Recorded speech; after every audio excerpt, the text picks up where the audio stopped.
Anak yang soleh itu anak yang tahu kalau dia seorang laki-laki nanti, secantik apapun istrinya, selucu apapun anak-anaknya, sebanyak apapun harta yang dia miliki, sehebat apapun dia di mata anak buahnya, demi Allah, orang tua tidak pernah menjadi nomor 2 dalam hidup.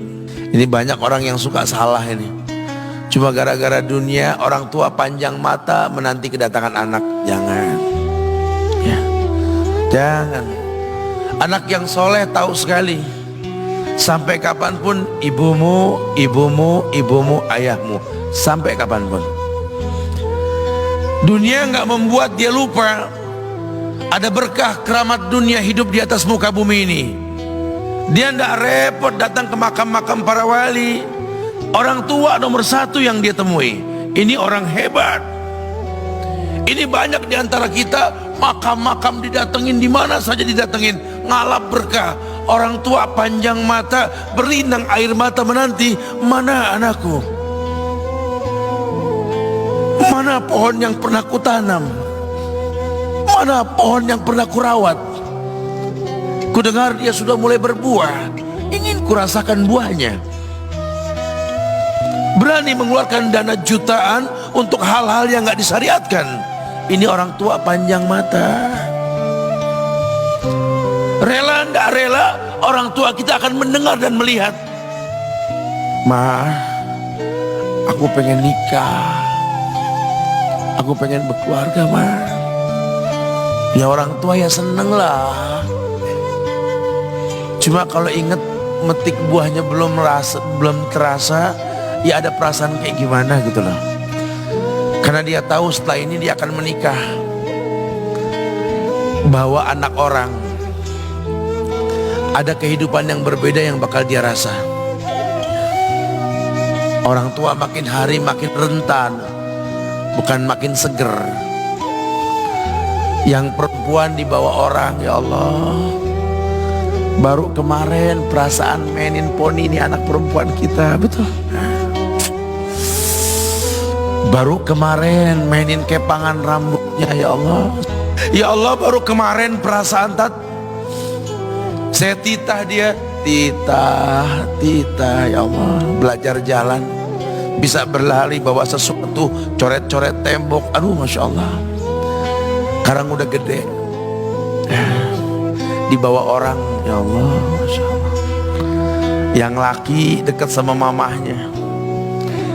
Baru kemarin tangan mungilnya kita tuntun, kalau kelepas dia nangis, betul.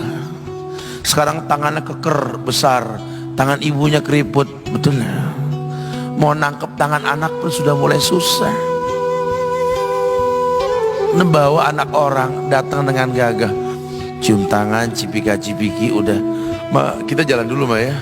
Udah, Mama, udah. Digandeng tangan kekasihnya, dirangkul pundaknya. Ini anak laki ndak tahu ibunya kayak diiris-iris jantungnya. Dia lihat tangannya yang keriput, ya Allah. Udah berapa lama tangan ini nggak dibawa sama anak ini? Udah berapa lama tangan ini nggak digandeng sama anak saya? Kita merasa bangga akur merangkul istri kita, ibu kita ngelihat pundaknya. Udah berapa lama pundak ini gak dirangkul seperti itu, ya Allah. Dulu aku berdandan secantik-cantiknya, ku dandankan anaknya, ku bawa di hadapan kawan-kawanku, bangga aku. Tapi dia tidak pernah berdandan rapi membawa aku ke hadapan teman-temannya. Lihatlah ibuku, ibunya sudah kebayang, ya Allah, ini anak bakal minta nikah sebentar lagi. Yang wajar kalau orang nanam pohon pengen metik buah, wajar. Ini buah belum terasa, pohon sudah mau dibawa, kebayang tidak? Ya Allah. Mulai dia kebayang. Sehingga rasa-rasa seperti ini menjadi tumpukan rasa di hati orang tua kita, yang nanti pada akhirnya dia pun bakal kembali ke hadirat Allah, kita pun bakal kembali ke Allah, betul?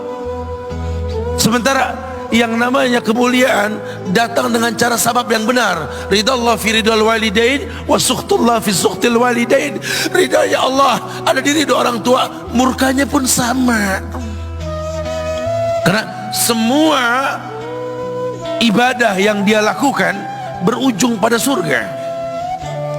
Dan yang paling gampang ketika dia mau menaklukkan dunia, demi Allah, berkah orang tua dulu yang dia ambil. Ini dirasa oleh orang mulia yang Nabi katakan, innahu min ahlis sama, innahu min ahlis sama. Manhu? Siapa dia? Sahabat, manusia yang pernah hidup zaman sahabat tapi nggak ketemu Rasul, yang bernama Uwais Al-Qarni, pemuda miskin pengembala kambing di negeri Yaman. Padang tandus yang dia tinggal di situ, yang dia kesampingkan hidupnya untuk ibunya, untuk ibunya. Tidaklah terucap kalimat satu yang ingin ibunya pengen, kecuali Uwais pasti akan melakukannya apapun, dan ibunya cacat. Apa kata Uwais? Tidak akan pernah terlontar kata dari mulut ibuku kecuali kan kulakukan yang dia inginkan. Masya Allah. Ibunya cacat dan dia menomorduakan diri, yang penting orang tuanya dulu. Hingga satu waktu ibunya berkata, wahai Uwais, ibu sudah tua. Andai kematian mendatangi ibu, ada beberapa keinginan yang ibu pengen merasakan keinginan tersebut. Mungkin enggak ya? Apa Bu? Katakan. Ibu pengen haji. Bengok Uwais, ya Allah Bu, ini Yaman, Hadramaut, yang sekarang saja pesawat itu bisa 3 jam menuju Saudi, itu 2 jam lebih lah menuju Saudi. Ini lebih jauh lagi, kebayang berapa ratus kilo, berapa ribu kilo, nggak tahu. Ya baiklah ibu, kata Uwais, aku tidak pernah menolak permintaan ibuku, tapi kali ini aku tidak bisa menjawab karena mikir gimana caranya ini. Apalagi dia seorang pemuda yang punya penyakit sopak, ada tanda-tanda putih di bagian badan itu kayak pano besar gitu tuh. Udahlah, terserah gimana nantilah. Yang penting ini nomor 1 dalam hidup ini. Dia beli seekor anak sapi, digendong tiap hari itu sapi sama si Uwais menuju puncak gunung, turun lagi, gendong ke atas, turun lagi tiap hari. Sampai orang bilang, Uwais gila no. Orang sapi dipiara, dia digendong tiap hari naik gunung yang tinggi, sampai nggak berasa, dikatakan 8 bulan dia lakukan itu, sehingga terbentuklah fisiknya yang bagus karena olahraga tiap hari bawa itu sapi. Dan sapi itu makin berat, dalam hikayat dikatakan sampai di atas 100 kilo itu sapi.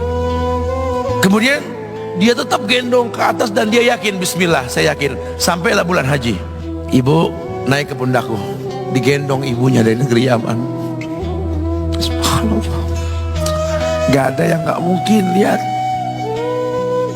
dibawa ibunya ke Mekah, bertawaf di Ka'bah, dunia menyaksikan. Bahkan hikayat mengatakan dia sempat bertanya kepada sahabat Abdullah bin Umar,